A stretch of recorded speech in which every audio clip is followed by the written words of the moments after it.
So this is the Vornado 630 and this is the Vornado 560.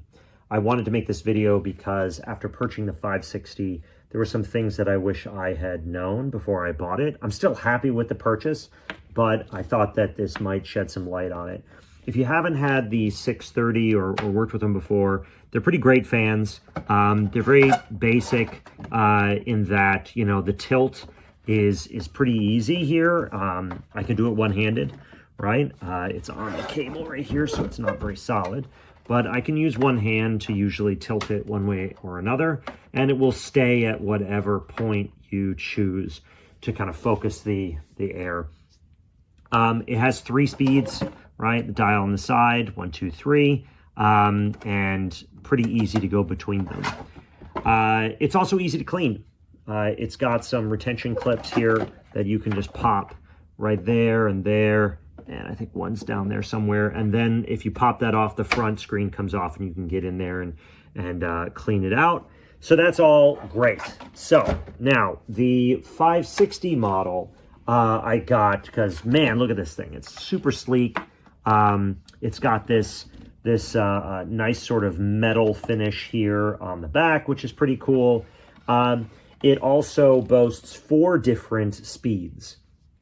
And rather than taking, you know, what would be the highest speed here and making that the highest speed here, and the lowest speed here is the lowest speed here, and the 2 middle ones are just, you know, varying degrees, I'd say that the higher speed on the Vornado 560 is a faster speed.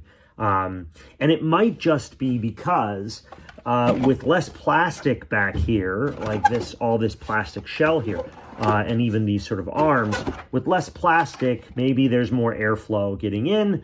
Maybe that's helping. I don't have an actual wind speed meter to tell you, but it does feel like the higher speed of this is faster than the highest speed of this. On the other side, the low speed of this is really quite low, and I'll turn it on in just a second.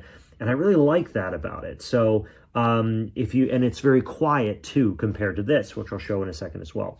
What are my concerns of this one? Well, this really cool looking slide here kind of sucks when you are trying to tilt it. So watch, I'm going to tilt it up, one hand. That works, great. Let me tilt it back down. Yeah, okay. Try it again and again. Yeah, very difficult.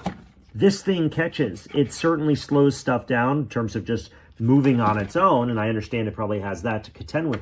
But let's say you grab 2 hands, and then you try to push it down with 2 hands.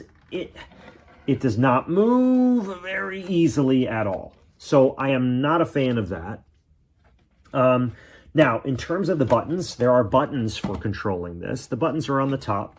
So I'm going to press the power button. Watch what happens. Okay, well, let me turn it down because it was at its highest setting. Let me turn it off again. So when I turn it on, it beeps twice. And I got to tell you, man, it's a small annoyance, but when you design something to beep twice when you press it once, it's going to confuse people. It confuses me. I press it and I hear it beep twice and I think, wait, did I hit it twice? And then I'll hit it again and that turns it off and then I hit it to turn. Anyway, it's such a minor annoyance, but it's there. This is the low end. This is the low speed, right? Let me do the low speed of this Vornado.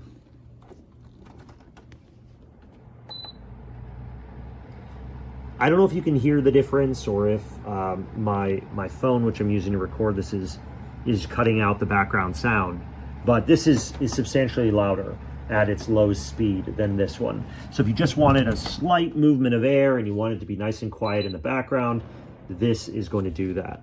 The high speed